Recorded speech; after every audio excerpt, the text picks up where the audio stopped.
All right, everybody. Welcome to the Successfully Unemployed Show.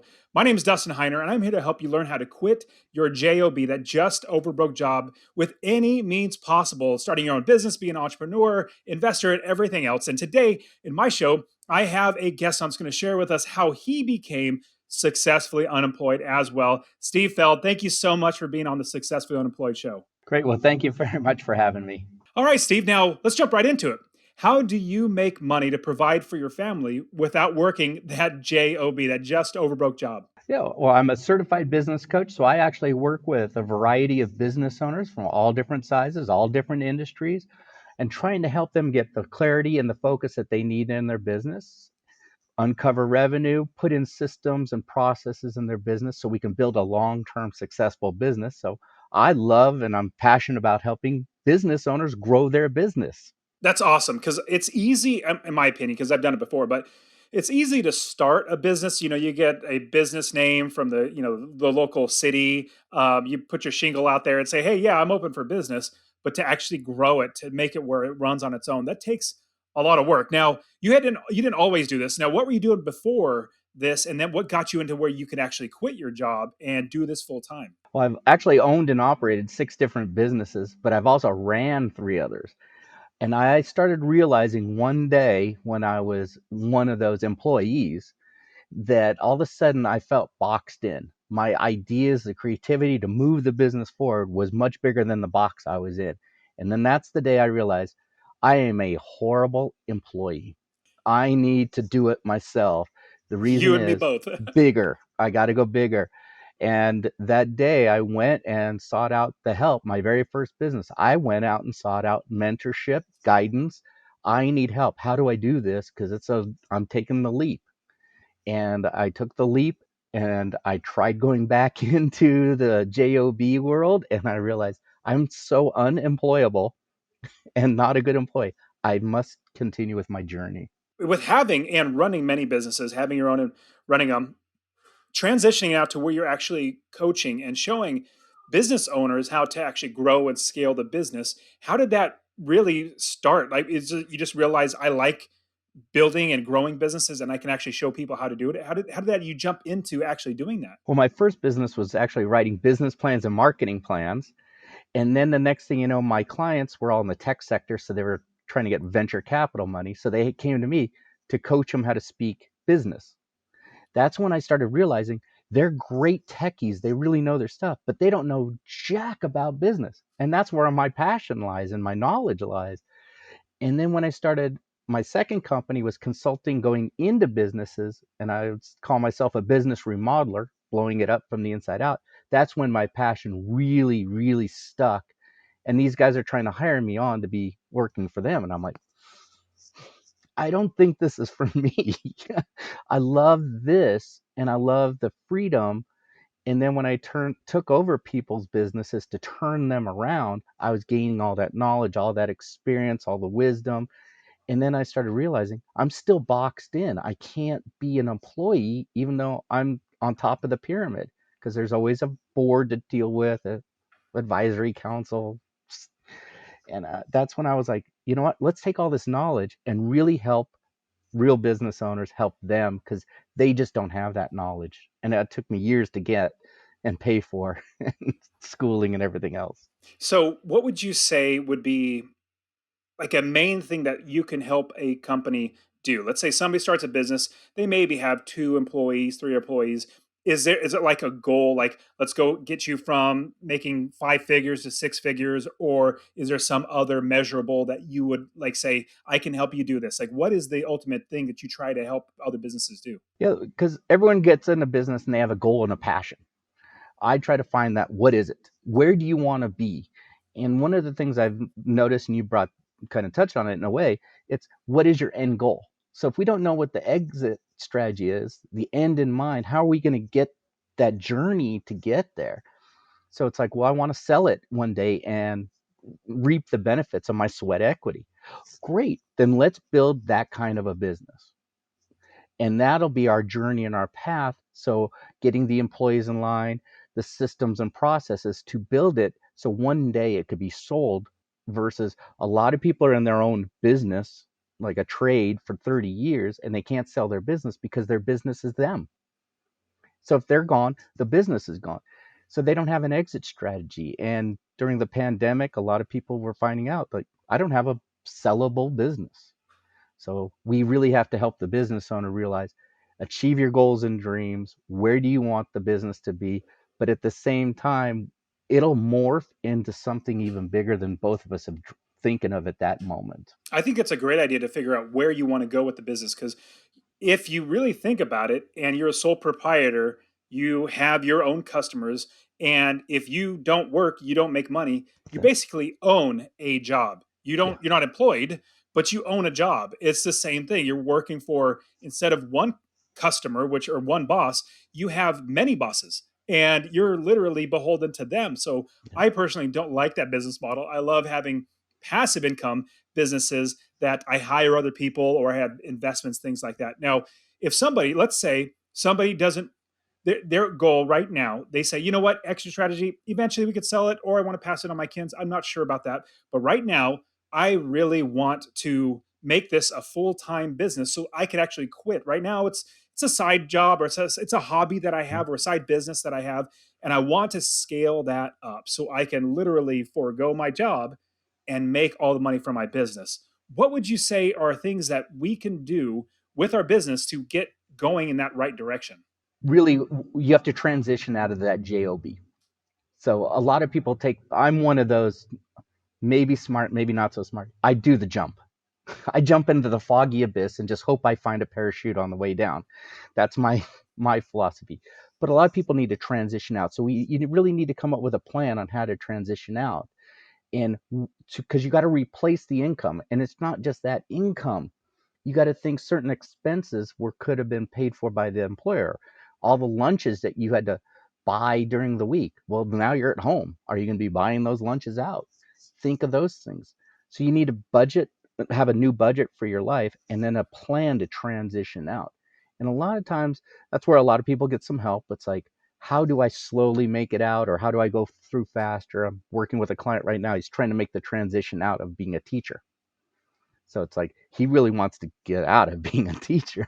So we're coming up with the plan, but he has to do X number of things per day to help him get out of there, because those activities will get him out, and he's starting to see the fruit of it, and it's like getting him really excited, like, oh my god, I'm gonna be my own boss, very, and turn this hobby into a business. He's jacked. So we need to figure out how much money we need. We need to figure out what life is going to look like after we quit. Finances and what we're going to do without or where we need to add in. I know when I quit my job, I knew that I wanted to continue to buy more rental properties, and so I couldn't just get enough money to where I replaced my income. I also needed to get more, just to cover my expenses. I needed more money to come in so I could save more to buy more property. So that's great insights to do that. Now, if somebody's saying, you know what, I need to get more revenue, like I need to make more, not just revenue, but profit. I need profit because if I'm going to be able to pay my mortgage and pay for the car bill and all that sort of stuff, I need more cash coming in. That's profit.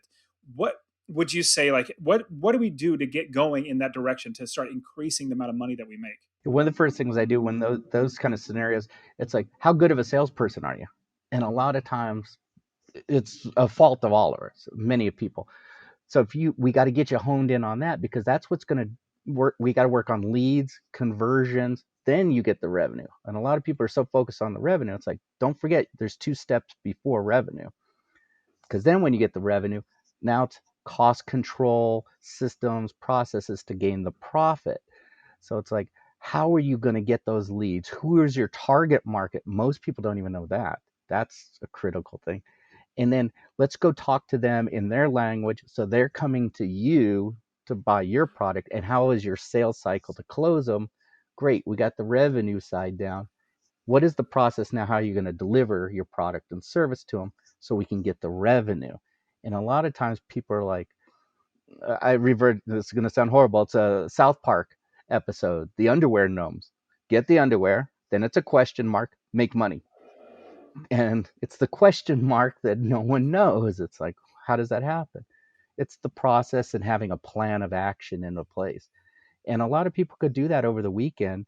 How good are you at selling? If you're not good, Who is? What kind of resources can you gather and have all that help coming to you as well and get you to your So you goals? said so you said there are two steps before the revenue. It would be leads and marketing and leads. Are those the two steps that you're thinking of? Leads and conversion. So Leads if you and have conversion. Okay. no one talking to you and no one looking at your stuff, then that'll never start the whole cycle. It's kind of like I equate it to like getting married. If no one gets the ring, the cycle doesn't start. The whole event chain doesn't start. So it starts with the ring. Someone getting a ring and getting on a knee and proposing. That starts it. So that's the lead. The lead. How do we get leads? Because somebody just saying, I'm really good at graphic design and I want to start drawing. How do you get people to actually pay you? Like that's a lead. You find somebody, you find the lead that actually is considering you, then that's a Mhm. conversion, and we'll get to that. But how do you find what's the best way that you found that any business, no matter what it is there anything that we can do to get leads generated for our business? I think a lot of times small business owners are probably the most guilty about this. They're trying to be everything to everybody because when they had the job, they don't realize that the marketing department knew the demographic and focused in on it. Meanwhile, as the employee, you're thinking, wow, we're marketing to everybody. So that's what they take with them. You got to know who your target market is, what their pain points are, and how are you the solution, the provider to satisfy that. Because that's it. It's if you're looking for graphic, if you're a graphic designer, okay, who needs graphic design work? That's where you got to start and target them. Don't worry about the people who don't use graphic design or have no need for it. But stop the spray and pray method. That's what kills a lot of businesses. Is there any particular way that we would be able to find? I mean, is it like going online and looking for the freelance type things, or is there anything like should we figure out our? I've heard a lot of people say like, who do you know, and they know other people, so maybe you can start doing word of mouth. Is there anything like that we could do? Yeah, I used to teach a class called the ABCs of starting a business. So this is what I'd recommend to just like that. And I always get the funniest looks when I say this is go talk to the competition.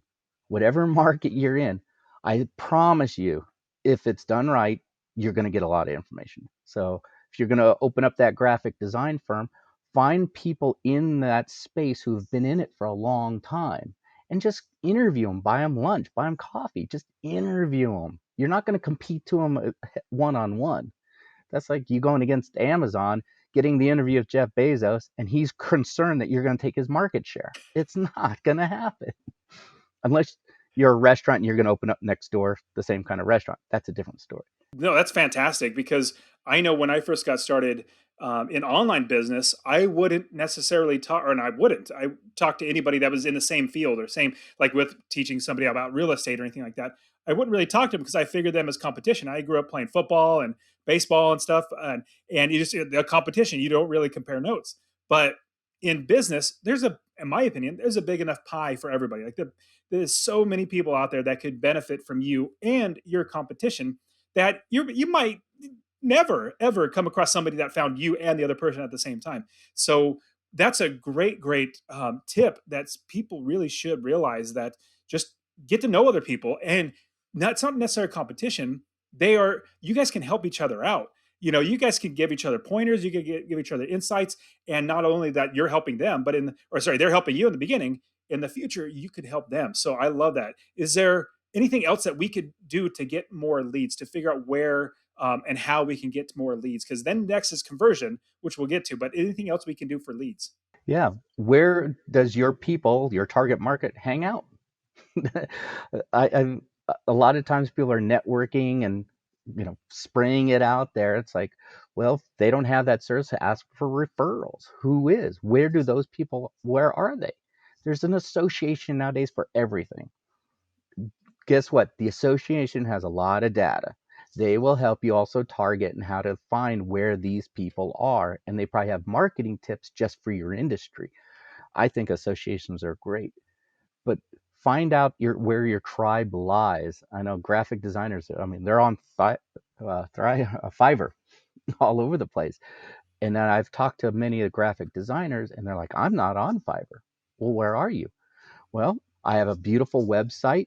I direct people there. I give classes, workshops. So they're doing lead gen by providing content to the masses, but they also know I'm only going to get this much of the people who really listen to it. And I don't care because that's all I'm after. Yeah, I like that idea. And same thing with like Success with Employed Show, Master Passive Income, my other podcast where I talk about real estate. It's literally just providing people content and they find me. And then from there, if they want, my books or coaching or anything on that, how to invest in real estate, then they've already found me. And then because I'm putting it out there, technology is so great that if you put a podcast, a YouTube channel, an article, Google and all the other things, they'll find you.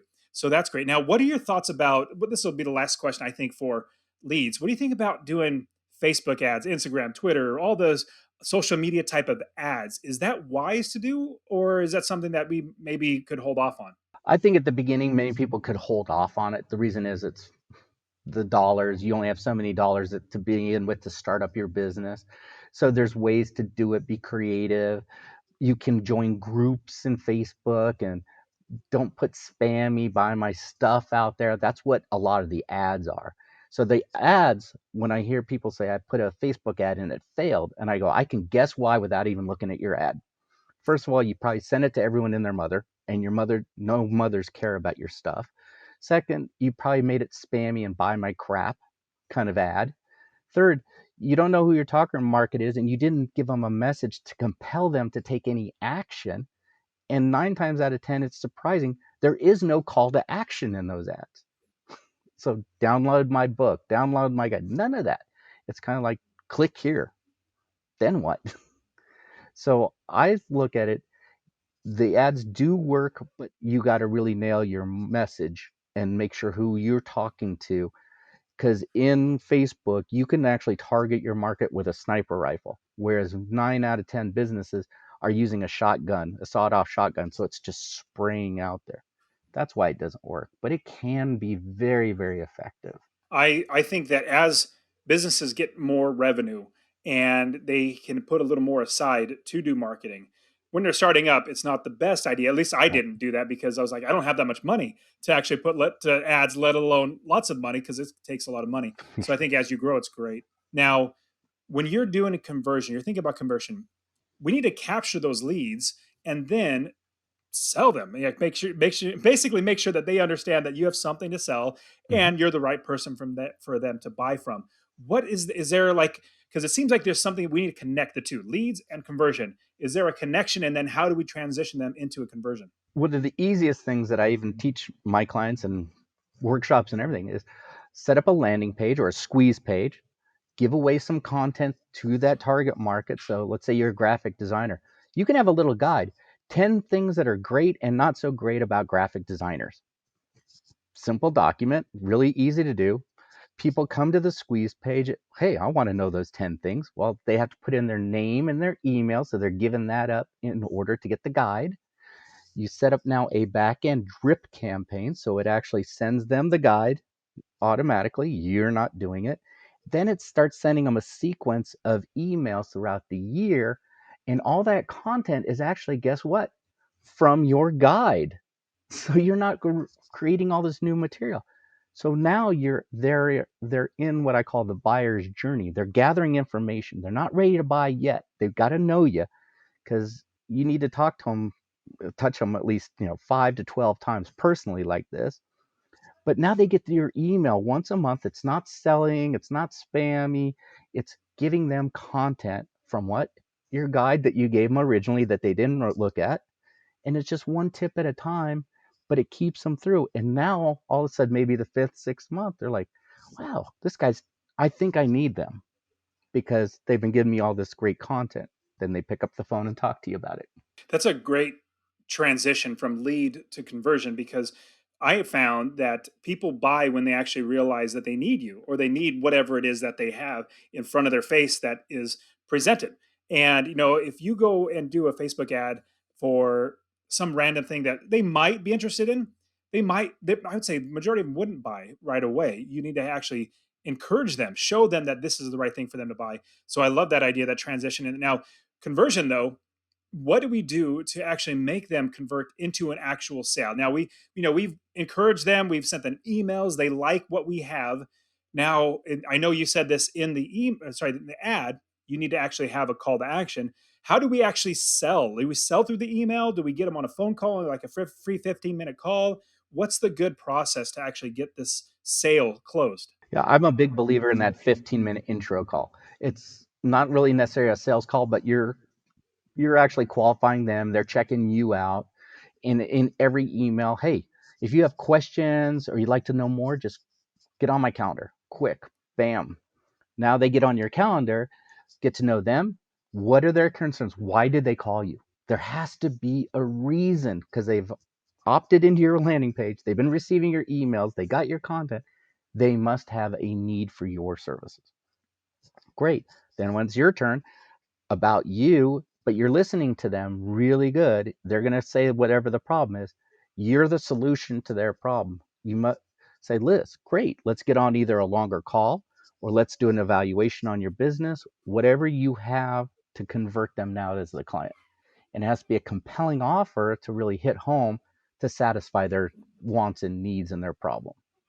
So, I mean, I use a process. I can find any business owner at least 10,000 to over $100,000 in their business in 45 minutes.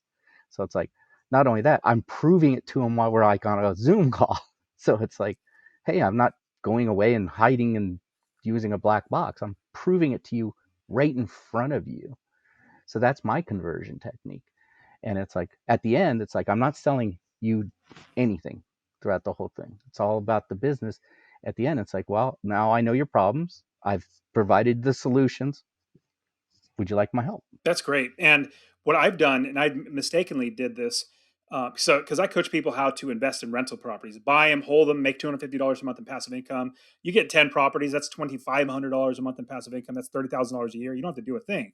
And so what I wanted to do was like, you know what? Let me do a 15-minute free. And I said it wrong. You said it better. You said basically, if you have any questions, you want to talk more about it, get on my calendar and we can talk. What I did was I said, get a free 15-minute coaching call from me.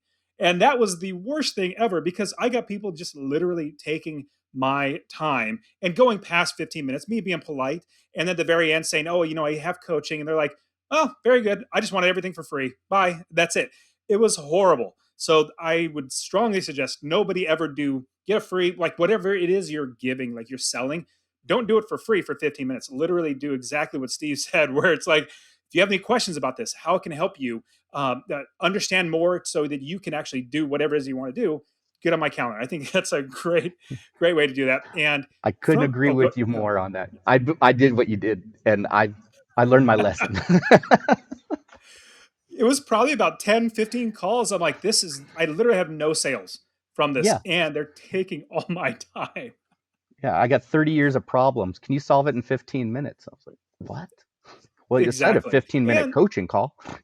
yeah, exactly. And the type of clientele that's going to call to take advantage of that probably won't Right. want to spend money anyways. They're They're just, not going to spend. cheap. Yeah, they're not going to spend money. Okay, so we got them where we're nurturing them, we're helping them realize that we are the ones that can help them.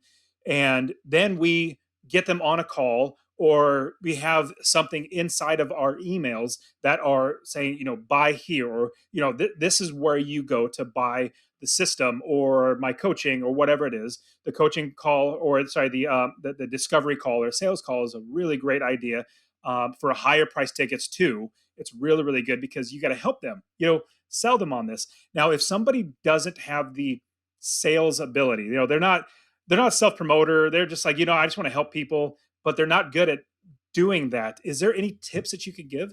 Yeah, that's a majority of business owners. I just want to help everyone.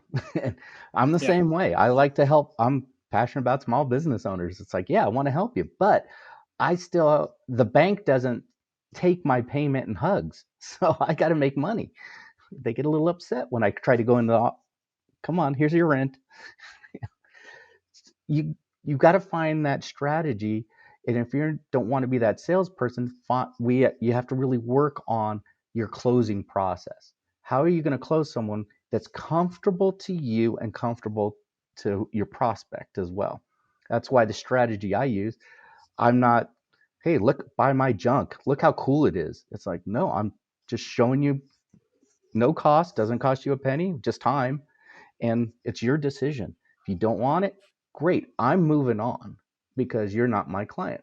Granted, will you hear from me again?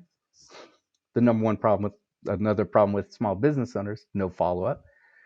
But you need to find that process that you're comfortable with, and you, even if you're uncomfortable, you're going to be uncomfortable. You got to hone that skill, because if you're not closing that business, you're going to starve. It's simple as that. You could have been a great employee and answering calls all day and closing all those sales, but that was all inbound. Guess what? Now that you're the entrepreneur, those inbound calls are not happening. They're all outbound calls. So you need to get good on that side of it. And it's uncomfortable. That's a good point, and I really like what you said that as you are basically getting yourself uncomfortable, where it's not there are a few people in this world that are very salesy, like they're car salesmen. They get the car salesman jobs very easily because that's their personality. Right. But the majority of us entrepreneurs that just want to help people, We're it's not, hard to. I'm definitely not a self promoter. It's really hard for me to do it's that. hard. But this is what I had to do, and tell me if you resonate with this. I had to realize that if I don't share or quote unquote sell or basically share with them in a way that they could buy what I have, which is showing them that they can buy rental properties and literally change their life forever. If I don't do that, that's basically selfish. Like, I'm like, no, I'm just going to hold it all to myself. But if I change that perspective where I'm now realizing I'm there to help them, if they don't want that opportunity, totally fine. There's plenty of other people. And I've realized that now after I've coached hundreds of people to invest in real estate, that if somebody says no, there are so like the next person's right behind him, like, yes, I want to do that. Does that make Right. sense? I couldn't agree with you more, because my very first business, the same thing. I just was tied into the IT market, and I'm not a techie. But once I did good for one person, they were doing my promotion. I had a line out the door until the bubble burst. And well, the line went away, so did the business. So I learned a lot of lessons there too. But then my second business, it's like, wait a minute, I had to learn the art of self promotion without being slimy. And that was hard. I'm telling you, folks, it is hard. Here you are working for someone, they have a brand name and everything's beautiful. And then all of a sudden, it's you, and you have no brand name, and no one knows you from Adam. It's like, you got to put yourself out there. I couldn't agree with you more. It's uncomfortable, but if you want to build a successful business, look at all the businesses that were built in a garage. All those people had to go through the exact same thing. They all had to get uncomfortable and learn self promotion to get there. Now look at them. You got someone like Michael Dell, who was an introvert, who's now, he'll get you put on a camera and he's like the biggest extrovert in the whole wide world. But he had to come out of that. I agree. Now, you also said something interesting a little bit ago that in your calls, in a few minutes, you'll be able to show somebody how, like literally say, I'll walk you through going from, making a couple $1,000s to, maybe $100,000. How does that look like? That's just kind of mind blowing to me how you would actually take a specific business and literally show them right then and there how to do that. Yeah, I brought in some proprietary software into my business, because that's another thing, business owners, you got to look for the tools to make you successful. So as I'm expanding my business, I mean, I have 6 coaches underneath me. Talk about scalability. I have online platforms. You got to bring in those tools and resources. Once I found this proprietary software and I went through it, I'm like, what do I need to do to get it? Because I saw the value of it. And as I played with it more and more, and it has modules like even digital marketing. I had one company, oh, we're firing on all cylinders. Great, let's put you through the digital marketing piece. And their jaw was on the ground the whole time going, I don't have any of that. And it's like, look how much money you're losing every year or not gaining because you have no social media presence. So it's a proprietary software. I provide a report to them. I don't sell it to them. The way I look at it, it's like, here, I'm trying to help. I'll give you everything we talk about. And if you want to bring me on to help me implement it, great. But we're showing it to them. And it also gives us a little guide. So it tells us how to implement anything in which order. So I love that too. So they're always in tune with me. It's not like some kind of hidden agenda. I'm very open about it. It's like, yeah, Yeah, I think that's great. It could be software. It could like you have a specific software that they would have to go through you to use, which is proprietary, which is great. It could be knowledge, like specific content on how to actually do that. They need you in order to get the step by step system to actually do that. And so it's great to as you develop your own business, or like with me investing in real estate, I had developed my own process to find the right property managers, invest from thousand miles away and stuff like that. And then I realized, hey, I get so many people asking me how to do this. I could just start teaching people. And then I like started teaching people, and I realized, man, one on one is a lot of work. And my wife is not happy that I'm not getting paid. I must figure out a way to turn this into a business. Now, Steve, let's say going down this path, we've worked on the leads, we've worked on the conversion, we're starting to get sales. Now, this is a time where we realize what we're by ourselves. We need to actually start, like you said, you have six coaches underneath you. How do we go from me being the one business owner with a one, I only have so much time to coach. And so I can't coach everybody if I have tons of leads coming in. Now, how do we, number one, scale the business to where we have more leads as well as more people to coach so that we can hire on coaches. So it's a big ball of wax, but like, how do we now scale? absolutely. That was, you even brought it up earlier too. And it's like, I had a business where I woke up one day, I have two clients, and that's all I could take. And I'm thinking, I cannot scale this. And here I am working 20 hours a day as a consultant, and I am miserable. I bought my own job. I was literally miserable going to my own job. And that's when I realized this won't work. This is not the life I was dreaming of in the entrepreneurial world. And I'm sure a lot of people are like that. So how to scale, it's like you need to bring in a support structure, which I've always believed in. So if you are horrible at accounting and you don't like to do accounting, don't do it. Simple as that.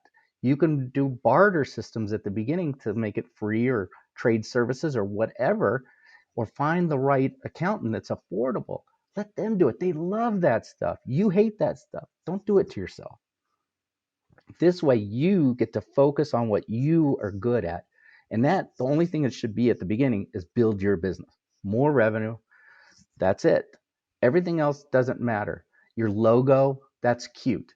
Do you need a logo to start? Heck no. Save your money. Do it later. Do you need to worry about fancy websites? Really? You can just do a one pager to get started up, a free one, just to get going. Don't focus on these things, focus on revenue.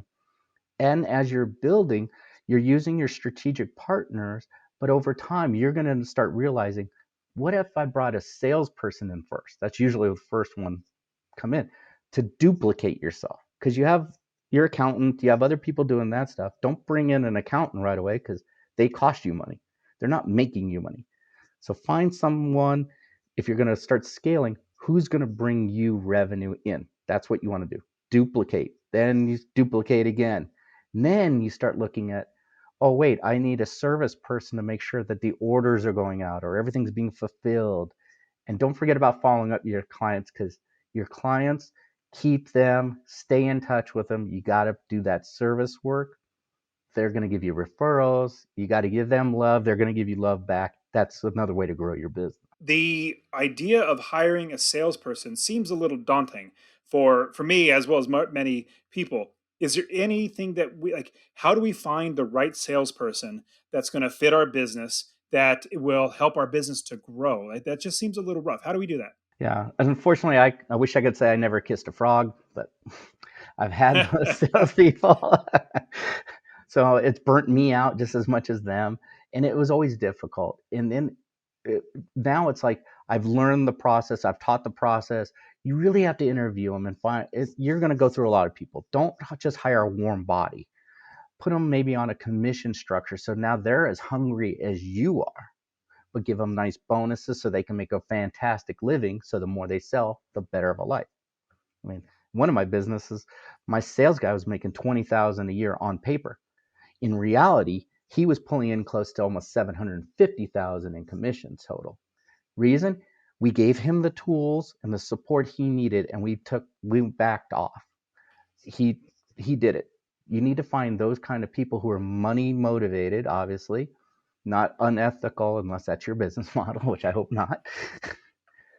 But it does take a while to find that right person, to find what is their motivation and why do they want to work for you, and how are you going to develop them over the years, because as your business grows, you want this person to continue on with you. You invested a lot of time and probably some money into them to help them grow.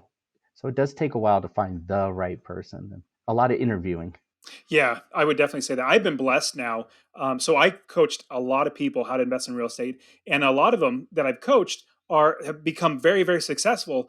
And one specifically, just recently, he's like, you know what? I want to help you out. Plus, it would be great just to be around you. And if I have a question about this one particular property, long story short, he said, can I work for you and be able to ask you questions, random questions here and there, like coaching, and it'd be like a barter. I'm like, yeah, let's work that out. And then I also thought, I also want to make sure he has a monetary incentive to continue to sell, because free coaching's good, but I can't remember exactly the way to say it, but he would appreciate it much more if he was being paid. After a while, I'd be like, I'm not getting that much coaching. Maybe I'll stop. No, I wanted him to. So, anyways, long story short, he's getting a huge benefit. I charge a lot of money for my coaching, so he's getting that. He's also networked with me. He's part of my business as well. And then I pay him. I think it's like a commission structure of like 4% for one or two sales, and then 6% when it's like 3 to 5, and then 8%. So it goes up. So it gives him, encouragement to make more sales. And plus, he already knows the business model. He is 100% bought in. In like 15 months, he bought 6 duplexes, which is just phenomenal. Yeah, I mean, he's doing great. So he's a big believer. So it's perfect. And so I'm thinking for anybody coming in, if you could find anybody that you've worked with in the past, coach them, and if they might have the idea or the drive to do something to maybe some extra money, or they really like what you're doing. I'll give you another example. Another one of my students, he said, "Hey, Dustin, I really love what you're doing. I want to help out." And I said, "Well, I need a social media community manager. Could you do that?" And he said, "Yes, absolutely." He's doing it for free, and he's phenomenal at that. Anyways, if you can find somebody in your own realm of influence that you've already coached, their personality, them,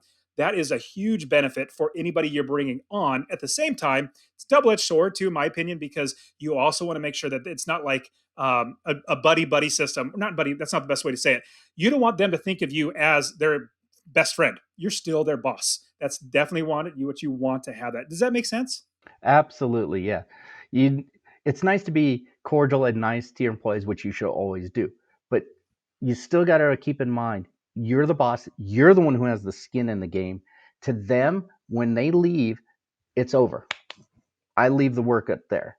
When you leave work, you have sleepless nights, you're having sweats. How am I going to make payroll? How am I going to do this? It carries on with you. So you do need to find the right person who's not stress causing and adding a more stress on you. I even forgot about mentioning like joint venture partners are another great thing. So people bringing you leads and you're paying a referral fee for them. That's a great way to do it too. I'm a big believer in JVs. I agree. I think that's a great way to do it. Now, one thing comes to mind is, if we're going to have coaches coaching something that we do, should we hire somebody that's outside, that's never done it before, and teach them? Or would it be better to find somebody that you've already coached to become a coach as well? What is your thought process in finding new coaches? In mine, a lot of the people I talk to have some kind of experience in whatever field. So every coach of mine has like a different focus. So one of them is coming in from like health and fitness. Well, they've been a fitness coach, a trainer for a long time. And then one day they woke up, they're like, you know what? I'm actually coaching people. And it's like, yes, you are. But don't you know the business of fitness? Don't you go into a business and you understand the business model and how to improve it? And he's like, yeah. So we honed that skill. So we had a baseline that we just built on. So it's like, well, you can actually use all that base for any business. So I focus on the foundational aspects of business. So it doesn't matter what industry. So if they have some kind of knowledge, it doesn't matter what kind of industry they're in. Use your skills, use that knowledge. And you know what? It will not take long when you start realizing all those skills and all that knowledge is transferable to another industry. And I think That's a it's good point. phenomenal about that. It's like, and it's so cool to see how many people are in some unique industries. I'm always coming across some, you do what? And there's a market for that? I have to learn more. I've thought the same thing with successfully unemployed. I get to interview lots of great entrepreneurs or investors or side hustle experts, but basically people who figure out ways to make money and not have a job. And it's just I love it because my passion is not having a job and showing other people how to do it. And I've come across so many different awesome ways that people have, oh yeah, I don't have a job. This is what I do. I'm like, wow, that's pretty awesome. How did you do that? And so that's why I love having successful unemployed. Now, Steve, you've given us lots of great insights. I want to jump into the rapid fire round, just broad questions that you should be able to answer really quickly. Are you ready? I'm ready. So, the first question is if you were to go back to your younger self, pick a younger self, pretty young, and give yourself any insights or any words of wisdom that you have learned over your years, what would it be? When you pick something, stay with it, focus on it. Do not bring in any other elements. Do not look around. Think of yourself like putting blinders on like a horse. Stay focused to your goal and make sure your goal is clear as can be. That will set you apart and you're going to be more successful than ever. I think that's great, and I think I don't know. It's like probably like the '90s where multitasking got to be really big, and people, oh, you have to multitask, you have to multitask, which is turns out is wrong. You should not multitask. It's actually the worst thing to do. It makes everything longer, not as good, and not as proficient. So I love that. I think it's a great idea. Now you've also given us so much great insights into building a business, growing it. Is there anything else? Like, if there's anything else that we should know that in building a business, scaling it up, is there anything we might have missed or anything else that you can give us as far as wisdom in that? And I learned this the hard way too. Get help. It's as simple as that. Believe it, folks. Someone has done that, been there, done it many times before. You're not the first one. It doesn't matter how unique your idea is. You were not the first one. Get help. If I would have known that, I learned get help. Then I built my first business after I gained that knowledge and wisdom and a coach. And one business, I didn't have a coach and it was all over the place. And I realized I have to get help. I have a coach too. It keeps me focused. But yeah, get help. It doesn't matter. Not your family and friends saying you're doing a great job and meanwhile your business is going in the toilet. Yeah, Get absolutely. And get some it tough doesn't love. necessarily, oh, I completely agree. And it doesn't necessarily have to be just get help and coaching, which absolutely you should. I'll get back to that in just a second. It could be as entrepreneurs, we do everything. We have every single hat. We wear every single hat. Get help, like get somebody else to do this when you shouldn't be doing this. Your time is much better spent building the business. So the getting help is a great, great point. And but getting to the coaching thing, I've not by me investing in real estate, I've lost at least 30 or 40 or $50,000 investing in real estate the wrong way. And then I figured out how to like that was wrong. Don't do that. And I eventually figured out how to do it right. But imagine if I would have paid somebody to help me save me $50,000 in all those mistakes, headache, time lost, all that sort of stuff. So I'm a huge, huge believer. And did you know that Tom Brady, the quarterback who's won the most Super Bowls, he even has a coach. Michael Jordan had a coach. Wayne Gretzky had his coach.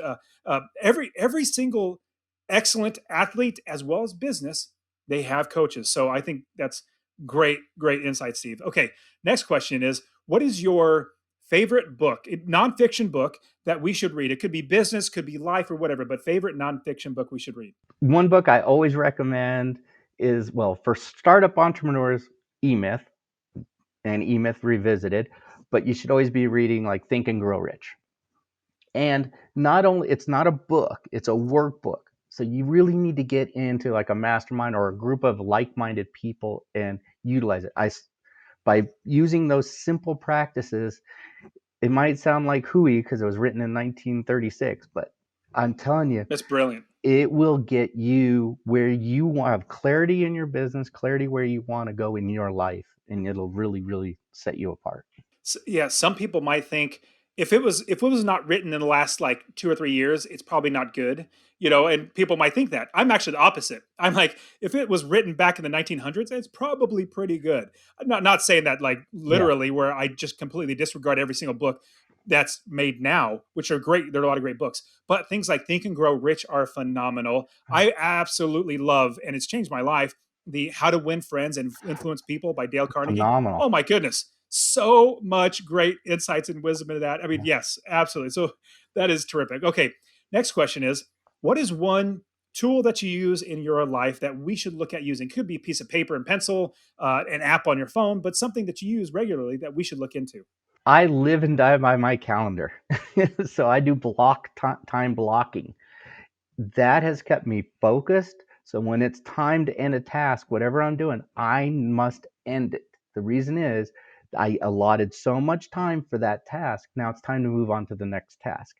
It drives me nuts because you might be in the flow or anything else, but you got to really manage your time. Like we both mentioned earlier, it's like it'll run away from you super fast, and you're going to think you were the most productive person in the day, yet you only made one call and talked to one person. I mean, this is going to sound crazy. I even use a little notebook and I put a tick mark how many calls I made, everything else, because that way I can if I'm measuring it, I can manage it. And I tell people that, and it's like, so this is low tech. It didn't take more than a millisecond to do, but now I can see my results. I love that. And for me, like people ask me that question, it's really the only one is email. Calendar is also part of it, but email is so simple. But I do like that's just how I function is Yeah. through my email. I even send myself notes like to do through, yeah, I'll email Yeah. myself, do Oh, this. So where is it? I love it. On my notepad. Yep. Here. Well, this is my to-do list on the day. There you I'm go. low tech, but it keeps me focused and moving forward. Wow, man, Steve, you give us so much great insights. And I know there's going to be a lot of people that would want to either talk to you about your business or how to grow their business. How would they find you and be able to get a hold of you online? BizCoachSteve.com is the website. And my email is really hard because it's just Steve at BizCoachSteve. And that's just BIZ. And then I have a book I always give away. So it actually shows 8 strategies to get that $10,000 right away. And I'll be more than happy to give a copy to that. And that's bizcoachsteve.com/100K. 100K. Awesome. Steve, thank you so much for your time. Really, really great insights. I really appreciate it. Thank you for having me. I hope it helped. And good luck to all you business owners out there. Make the jump. I'm telling you, it's scary, it's frustrating, but if you really want to thrive in life and be your own boss, make the jump. I want to say one thing that going off of what you just said, Steve, hopefully, if people are still listening to this, they're going to get this. It is so much better to not have a job and be your own boss, and you figure out a way to get things done. Like if you don't have enough money, you're going to figure out a way to get it done. And on top of that, if you put yourself in a position to find a way where you don't have a job. Now, I'm not saying that everybody should absolutely just up and quit. I'm not Don't do that. saying I'm not that. saying that. Don't yeah, but what I'm saying is if you put yourself in a position where you have to do it, or your mindset is that you're literally going to do it. I'll give you a quick example. I have a friend, he was a pastor at a church, and he was thinking, you know what, I really want to be on my own. I want to be a public speaker, I want to coach, I want to do all that stuff. But he was, worried about his money and worried about his job. Long story short, he quit his job because the direction that church was going, he was like, I'm going to probably start my own church and I want to do something else. And he was nervous. He was so scared. And literally after he talked to me like an hour or two after he did it, and I said, I am so excited for you. And he's nervous. He's on the other line of the phone, like kind of like, what am I going to do? What did I just do?